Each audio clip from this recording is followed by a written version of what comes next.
Bhagavad Gita 15th chapter Purushottama యోగంలో 4th శ్లోక. తతః పదం తత్పరిమార్గితవ్యం యస్మిన్ గతా న నివర్తంతి భూయః తమేవ చాద్యం పురుషం ప్రపద్యే యతః ప్రవృత్తిః ప్రసృతా పురాణి. ఇంతకుముందు ఏదైతే వైరాగ్యం అన్న గొడ్డల్ని పట్టుకుని ఈ సంసార బంధనాల నుంచి మనం తెంచుకోవాలి అని చెప్పాడు, మూలాల నుంచి. అయితే ఈ శ్లోకంలో విశేషంగా తెంచుకున్నాక ఏం చేయాలి, దేన్ని ఆశ్రయించాలి, తెంచుకుంటున్న తర్వాత ఏంటి అన్నది ఇక్కడ విశేషంగా చెప్పేది. తతః పదం అంటే అలా వైరాగ్యం అన్న గొడ్డల్ని పట్టుకుని సంసార బంధనాన్ని తెంచుకున్న తర్వాత, వైరాగ్యం పూర్ణంగా ఉన్న తర్వాత, పదం పదం అంటే తర్వాత, ప్రతిదాని యందు తత్పరిమార్గితవ్యం నీ మార్గాన్ని మార్చేది, నీ దిశని మార్చేది, అలాగే అజ్ఞానాన్ని మూలాల నుంచి తొలగించేది. వైరాగ్యం వచ్చేసింది కదా, అమ్మయ్య నేను రిలాక్స్ అయిపోతాను అంటే మళ్ళీ మాయ ఆవరించేస్తుంది. అనుక్షణం చాలా జాగ్రత్తగా ఉండాలి. అందుకే తతః పదం అంటే తర్వాత, వైరాగ్యం పూర్ణంగా వచ్చిన తర్వాత వెతకాలి పరమాత్మను. ఎక్కడ వెతుకుతాం? యస్మిన్ గత అంటే ఏదైతే ఇంతకు ముందు పరమాత్మను అనుక్షణం స్మరించాలి, ధ్యానించాలి, మననం చెయ్యాలి అని చెప్పారు. అనన్యమైన భక్తి ఎక్కడ చేస్తాం? ఎప్పుడూ చెయ్యాలి. కూర్చున్నా, నుంచున్నా, లేచినా, పడుకున్నా, పని చేస్తున్నా, ఏది చేస్తున్నా సరే ఆ లోపల మననం అన్నది జరిగిపోతూనే ఉండాలి. సర్వము పరమాత్మమయమే, పరమాత్మ కానిది లేనిది ఏదీ లేదు ఈ జగత్తులో అన్న పరమసత్యాన్ని ఎల్లవేళలా ఎరుకలో గుర్తులో ఉంచుకోవాలి, విస్మరించకూడదు. అందుకే యస్మిన్ గత ఎక్కడైతే వెళ్తున్నావు అంటే ఇలా ఎవరైతే వైరాగ్యం పూర్ణంగా ఉన్న తర్వాత పరమాత్మను అంతలాగా అన్వేషిస్తుంటే, అంటే దీనికి ముందు వేదాంత విత్తన అంటే వేదంలో చెప్పబడింది పరమాత్మ గురించి, అంటే పరమాత్మ యొక్క యథార్థ తత్వాన్ని తెలుసుకుని దాన్ని ఆధారం చేసుకునే నువ్వు మళ్ళీ వైరాగ్యాన్ని పెంచుకుంటున్నావు, దాన్ని ఆధారం చేసుకునే నువ్వు ఈ సంసార బంధనాన్ని తొలగించుకుంటున్నావు. ఎందుకంటే పరమాత్మ మూలం, ఇదంతా మాయ, ఇదంతా మిథ్య అన్న పరమసత్యాన్ని గ్రహించావు. ఎప్పుడైతే దీన్ని ఛేదిస్తున్నావో, పరమాత్మని ఎల్లవేళలా అన్వేషిస్తున్నావో, ఆ వెతుకుతున్న కారణంగా గత అంటే నీ గతి మారిపోతుంది. నీ గతి ఎక్కడికి తీసుకెళ్తుంది? నా నివర్తంతి భూయ అంటే ఈ జనన మరణాల చక్రాల్లో పడుతూనే ఉంటాము. అలాంటిది గతి మారిపోతుంది అంటే పరమపదం లభిస్తుంది. ఈ పరమపదం అన్వేషించట ద్వారా లభించిన తర్వాత ఏం జరుగుతుంది అంటే భూయ అంటే మళ్ళీ రావు. పరమ పదస్థితికి నువ్వు చేరుకున్న తర్వాత మళ్ళీ ఈ జనన మరణాల చక్రాల్లో మళ్ళీ పడకుండా ఉంటావు. తమేవ చాద్యం ఎందుకు పడకుండా ఉంటావు అంటే మళ్ళీ ఆయన మూలము, ఆది నుంచి మూలమైన వాడు.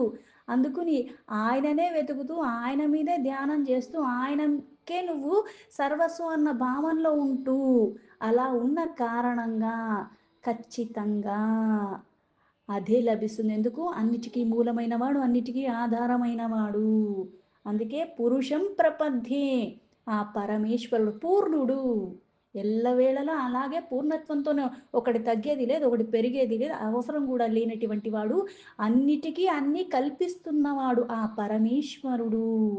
ప్రపద్య అంటే ఆయననే ఆశ్రయించాలి. శరణు పొందుతున్నావు కాబట్టి మళ్ళీ ఈ జనన మరణాల చక్రాల్లో నువ్వు పడట్లేదు. యతః ప్రవృత్తి ఆయన్ని ఆశ్రయించిన కారణంగా అయితే, యత అంటే మళ్ళీ ఎక్కడ నుంచి అయితే, ప్రవృత్తి అంటే ఈ వ్యవహారాలు కొనసాగిస్తున్నాడు. ప్రసృత పురాణి, ప్రసృత అంటే ఉద్భవించిందో, అంటే ఇవన్నీ రావటానికి మూలమైన ఆయన అన్నట్లే అలా ఉంచాడు. అంటే వాటికి ఒక గమనం ఇచ్చాడు, వాటికి మళ్ళీ కొన్ని చెయ్యటానికి కొన్ని ఇచ్చాడు, వాటికి మళ్ళీ అన్నిటికీ ఆధారంగా ఒకటి ఉన్నాడు. అందుకే ఇతను ఎటువంటి వారు? పరమాత్మ పురాణి అంటే పురాతనమైన వాడు, ఆది నుంచి ఉంటున్నవాడు, అంతా వ్యాపించి ఉన్నవాడు. ఈ సంసార వృక్షం కూడా ఎలా ఉంది అంటే పరంపర. ఎలా అయితే ఇంతకు ముందు చెప్పినట్టుగా బ్రహ్మకు కూడా కొన్ని కల్పాల తర్వాత మళ్ళీ ఆయన కూడా లయమైపోయి మళ్ళీ ఉద్భవిస్తున్నాడు. అంటే సర్వము లయమైపోతుంది, మళ్ళీ ఉద్భవిస్తుంది, మళ్ళీ పోషింపబడుతుంది, మళ్ళీ లయమైపోతుంది. పరమాత్మ ఒక్కడే నిత్యుడై, సత్యుడై, శాశ్వతుడై అలానే ఉంటున్నాడు. మార్పులు, చేర్పులు లేకుండా. శ్లోకానికి యథాతథ మీనింగ్ తీసుకుంటే తతః పదం తత్పరిమార్గితవ్యం యస్మిన్ గతా న నివర్తంతి భూయః తమేవ చాద్యం పురుషం ప్రపద్యే యతః ప్రవృత్తి ప్రసృతా పురాణి. అంటే ఈ వైరాగ్యం అన్న గొడ్డల్ని పట్టుకుని సంసార బంధనాలు తెంచుకున్న తర్వాత ఆ పరమ పురుషుడైన పరమేశ్వరుడుగా సర్వోత్తముడు కాబట్టి ఆయనని అన్వేషించాలి. ఆ పరమపదాన్ని అప్పుడు చేరుతావు. ఆ పరమపదాన్ని చేరిన తర్వాత ఈ జగత్తుకి మళ్ళీ తిరిగి రావు. అలాంటి పరమేశ్వరం నుంచే ఈ పురాతనమైన సంసారం అన్న వృక్షము విస్తరిస్తుంది. ఆది పురుషుడే శరణు పొంది అది ఉన్నది. ఇలా దృఢ నిశ్చయంతో ఆ పరమాత్మనే మననం చెయ్యాలి. నిధి ధ్యాసాదులు చెయ్యాలి. అంటే ఒక దగ్గరికి చేరాలంటే ఒకటి చేస్తే అప్పుడు నువ్వు ఆ స్థితికి చేరుకుంటావు. అప్పుడు నువ్వు వెళ్ళగలవు. ఆ శక్తి, సమర్థత రావాలి. ఆ పాత్రత నేను పొందాలి అంటే కొన్ని నేను చెయ్యాలి. వైరాగ్యం వచ్చేసిందని అనుకుంటాను కానీ మళ్ళీ నేను మోహాల కారణంగా ఈ భవబంధనాల్లో మళ్ళీ చిక్కుకుపోతాను. ఎలా అయితే గడ్డి ఏమి వేయకపోయినా వస్తూనే ఉంటుంది. ఎందుకు ఎక్కడి నుంచి అని ఈ గడ్డి ఎతుక్కునే ఇలా ఉండిపోతూ ఉంటే ఏమవుతుంది మళ్ళీ విషయాల పట్ల నేను మళ్ళీ మక్కువ చూపిస్తూ ఉంటున్నాను. అసంగత్వంగా ఉండాలి. వైరాగ్యం పూర్ణంగా ఉండాలి. అందుకే ఆ గొడ్డల్ని ఎప్పుడైతే పట్టుకున్నావో, అది పట్టుకుని ఇవి ఎప్పటికప్పుడు తీసేస్తూనే ఉండాలి. అలాగే ఉండాలి. ఎందుకు? పరంపరగా జనన మరణాలు జరుగుతున్నాయి. పరంపరగా ఇక్కడ ఈ శరీరంలో జరుగుతూనే ఉన్నాయి కొన్ని కృత్యాలు. జ్ఞానేంద్రియాలున్నాయి, కర్మేంద్రియాలున్నాయి, మనస్సు, బుద్ధి, చిత్తం ఇవన్నీ ఉన్నాయి. మళ్ళీ నీ చుట్టూ ఒక ప్రపంచం ఉన్నది. వాటిని చూసి నువ్వు మళ్ళీ ఈ సంసారం అన్నా మోహానికి, మాయకి, ప్రలోభాలకి, ద్వంద్వాలకి నువ్వు లోబడిపోతూ ఉంటావు. మూలాల నుంచి ఎప్పుడైతే నువ్వు అది తొలగిస్తూ ఉంటున్నావో అప్పుడు నువ్వు పరమపదాన్ని పొందటానికి మళ్ళీ ప్రయత్నం చేస్తున్నావు. అంటే ఇది చేసి మళ్ళీ ఆ పరమాత్మ యందే స్థిరంగా ఉంటున్నావు, నిశ్చలంగా ఉంటున్నావు. నిశ్చలంగా ఉంటేనే ఆ పరమపదం లభిస్తుంది ఆ అనన్యమైన భక్తి కారణంగా. ఎందుకంటే ఈ చుట్టూ ఉన్న మాయ మనకి ఏదో ఒక్కదానికి మళ్ళీ మోహానికి లోబడేలా చేస్తూ ఉంటుంది. వైరాగ్యమే ఉందనుకుంటాం. అందుకే మళ్ళీ ఎలా అయితే గుణాతీత స్థితి అని ఎందుకు చెప్పారు అంటే తమో గుణాన్ని వదులుతావు, రజోగుణాన్ని వదులుతావు, సాత్వికానికి వెళ్ళాక కూడా మళ్ళీ ఆ సాత్వికంలో కూడా మళ్ళీ అభిమానం వచ్చేస్తూ ఉంటుంది. కీర్తి, ప్రతిష్ట, గౌరవం. నేను ఇంత చేస్తున్నాను కదా, వాళ్ళు నన్ను పొగుడుతున్నారు, ఇంకా పొగడాలి, ఇంకా పొగడాలి అంటే అక్కరకు లేనివన్నీ కూడా మళ్ళీ మనం అందులోకే వెళ్ళిపోతూ ఉంటాము. అది కూడా వదలాలని అందుకు చెప్పాడు. అప్పుడు పరమపదం పొందటానికి నువ్వు ప్రయత్నిస్తున్నావు. అంటే ఇది ఎప్పుడు నిత్యము నిరంతరము. ఎలా అయితే నేను పడుకున్నా, నుంచున్నా, కూర్చున్నా శ్వాస తీసుకుంటూనే ఉన్నాను, గాలి పీల్చుతూ ఉన్నాను కాబట్టి బ్రతికున్నాను. అది నేను మానేస్తే ఏమవుతాను? ఈ శరీరం నేను వదిలేసే క్షణం వచ్చేసిందన్నట్టే లెక్క. అలాగే ఈ పరమాత్మను అన్వేషించే ప్రయత్నం ఎప్పుడు ఉండాలి. కూర్చున్నా, నుంచున్నా, పడుకున్నా ఏది చేస్తున్నా సరే ప్రతిదాని యందు అందుకే ఇంతకు ముందు రూపం అని ఎందుకు చెప్పిందంటే అది నీ రూపము, నీ నామం అని కాదు. నేను పలానా వాళ్ళకి పుట్టాను కాబట్టి ఇది నా పేరు, వీడు నాకు పుట్టాడు కాబట్టి వీడిది ఈ పేరు, మాది ఇంటి పేరు, మాది ఈ గోత్రం, మాది ఇది అది కాదు నీకు చెప్పింది. నామానికి, రూపానికి అతీతంగా ఉన్నాడు పరమాత్మ అంటే అర్థము. పైగా సర్వుల్లో కూడా అంతర్యామిగా ఉన్నది పరమాత్మ. మళ్ళీ సర్వవ్యాపిగా ఉన్నది కూడా పరమాత్మే. సర్వము పరమాత్మయే. ఏది చూసినా ఆ నామం దగ్గర, ఆ రూపం దగ్గర ఆగిపోకుండా మూలాన్ని గుర్తించు. అలా అన్వేషించాలి. ఆ పరమ పురుషుడొక్క సాయుధ్యం అప్పుడు పొందుతావు. అందుకే అది శాశ్వతమైనది. ఆ పరమ ఆనందకరమైన ఆ పరమ శాంతి కలగచేస్తుంది. అందుచేతే ప్రతివారు కూడా అక్కడికి వెళితే ఈ సంసార వృక్షాన్ని నువ్వు మళ్ళీ చేరవు. అందుకే వైరాగ్యం పూర్ణంగా ఉండాలి. అన్నిటి సాంగత్యం ఉన్నప్పటికి కూడా అసంగిలాగా ఉండాలి. అది భక్తితోనే వస్తుంది. అందుకే ఆ వైరాగ్యం అన్న గొడ్డల్ని చాలా గట్టిగా పట్టుకోవాలి. అప్పుడు పరమాత్మని చేరుకుంటా. ఈ అన్వేషణ అన్నది నిన్ను ఆ స్థితికి, ఆ గతికి తీసుకెళుతుంది. ఆ గతికి నువ్వు చేరావు అంటే, ఏవైతే మళ్ళీ భవబంధనాలతో కూడుకుని కొన్ని కర్మలాచరిస్తూ, కొన్ని మళ్ళీ అనుభవిస్తూ ఇంతలాగా ఉంటుందో ఈ జనన మరణం, దాని నుంచి బయట పడిపోతున్నావు. మాయ అన్నదే ఈ సంసార వృక్షము. ఏదో ఒకటి వచ్చేస్తుంటది. రాగం వచ్చేస్తుంది, లేకపోతే దుఃఖం వచ్చేస్తుంటది, లేకపోతే అయిష్టం, ఇష్టం, ప్రియం, అప్రియం, లేకపోతే వీళ్ళు నాకు శత్రువులు, వీళ్ళు నాకు మిత్రులు, లేకపోతే ఇది నాకు నచ్చింది, ఇది నాకు నచ్చలేదు. వాళ్ళు నన్ను గౌరవిస్తున్నారు, వీళ్ళు నన్ను గౌరవించట్లేదు. నేను ఎంత మంచి చేసినా నన్నే తిట్టుకుంటున్నారు. ఇట్లాంటియన్నీ వస్తూ ఉంటాయి. అంటే అక్కరికి రాని విషయాలన్నీ కూడా మదిలో మెదులుతూ ఉన్నంత వరకు ఆ పరమాత్మ యందు నా మనస్సు స్థిరంగా ఉండదు. అందుకని పరమాత్మ నా మనస్సు స్థిరంగా ఉండాలన్నా నేను మళ్ళీ పరమాత్మనే ఆశ్రయించాలి. ఆ పరమాత్మే తొలగించగలిగిన వాడు, ఇవ్వగలిగిన వాడు. అందుకే పరమగతి పరమాత్మ. ఎక్కడెక్కడ ఉన్నాడు అంటే అంతా ఉన్నాడు. ఆ పరంధామం నాకు చేరాలి అంటే నేనక్కడ ఉండి మళ్ళీ ఇందులోకి రాకుండా ఉండాలంటే నాకు ఆధారం ఎవరు అంటే ఆ పరమేశ్వరుడు. ఎందుకు? సర్వానికి కూడా శక్తిమంతుడు. వాటికి శక్తిని, వాటికి ఆధారాన్ని, పోషణని అన్నీ ఇస్తున్నవాడు. అన్నిటికీ ఆధారమైనవాడు. అందుకే ఆయన్ని మననం చెయ్యాలి. ఆయనకే దాస్యంగా ఉండాలి. ఆయన్నే స్మరిస్తూ ఉండాలి. ఇది ఎలా చేయాలి? మనసా వాచా కర్మ మానసికంగా చేయాలి. శారీరకంగా చేయాలి. కర్మల రూపంలో ఏది చేసినా అందుకే కర్తృత్వ. నేను కర్మలు చేస్తుంటే ఇది నేను చేశాను. అది కాబట్టి అదొచ్చింది. నేను కాబట్టి ఇది ఇచ్చాను. నువ్వు కాదు. నువ్వన్నది లేదక్కడ. అది నువ్వు గ్రహించాలి.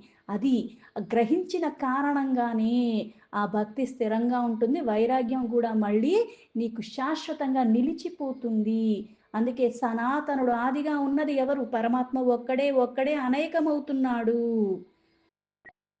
ఆయన్ని పొందాలన్న కోరిక తప్పితే ఇంకా ఏ కోరిక లేకుండా నువ్వు ఉండగలిగే స్థితిలో ఉండాలి. ఎందుకు? ఆది మధ్యాంతరహితుడు. ఆది తెలీదు ఎవరికీ. అలాగే అంతము తెలీదు. ఇంకా మధ్యలో తెలుసుకునే అవసరం కానీ, ఆస్కారం కానీ లేనటువంటి వాడు. అంతా ఉన్నది పరమాత్మే. అంతయు నీవే అని అందుకు అనేది. అందుకే ఆయన్ని శరణు వేడుకోవాలి. ఎల్లవేళలా. అప్పుడే ఈ భవబంధనాల నుంచి ఆ పరమాత్మ అన్న నావనాధారం చేసుకున్న కారణంగా, ఈ గొడ్డలి వైరాగ్యం నీతో ఉన్న కారణంగా, ఇన్ని లోకాలు వ్యాపించటానికి అన్నిటికీ మూలమైన పురాతనుడైన పరమేశ్వరుడు నీకు మళ్ళీ పరమపదాన్ని ఇస్తాడు. అంతేగాని నేనిలా ఉన్నాను కాబట్టి నాకొచ్చిందనుకోకూడదు.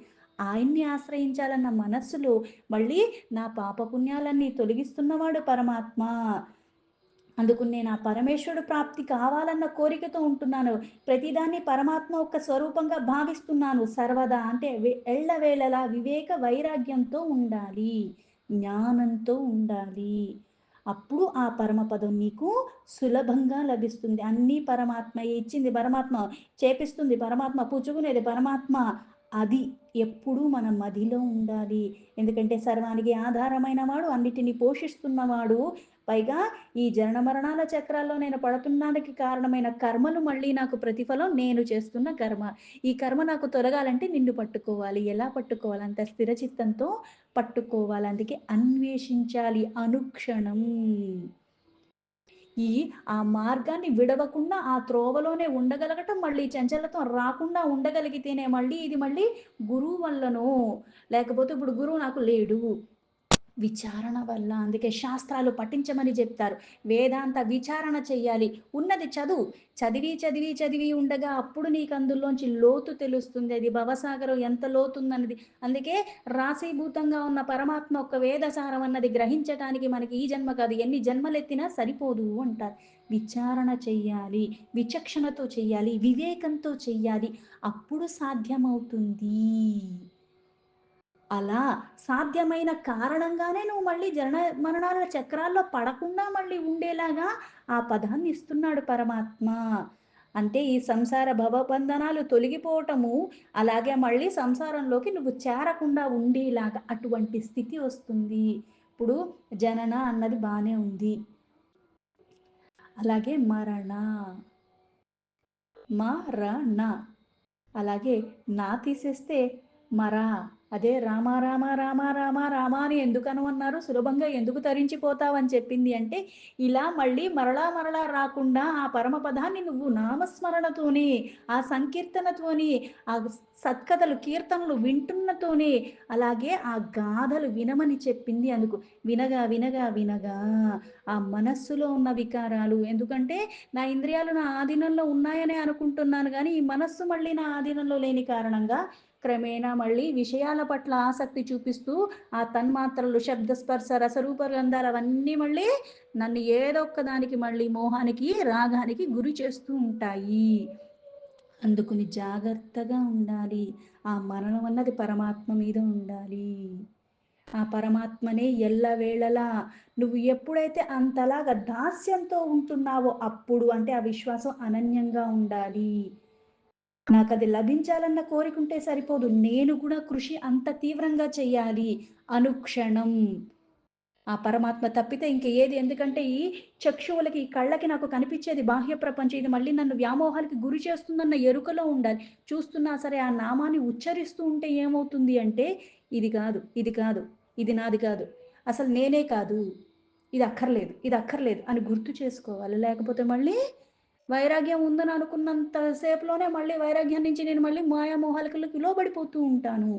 జాగ్రత్తగా ఉండాలి. అప్పుడే ఆ పురుషోత్తముడిని నువ్వు చేరుకోగలవు శాశ్వతంగా. దీంతో భగవద్గీత 15th చాప్టర్ పురుషోత్తమ యోగంలో 4th శ్లోక సంపూర్ణం.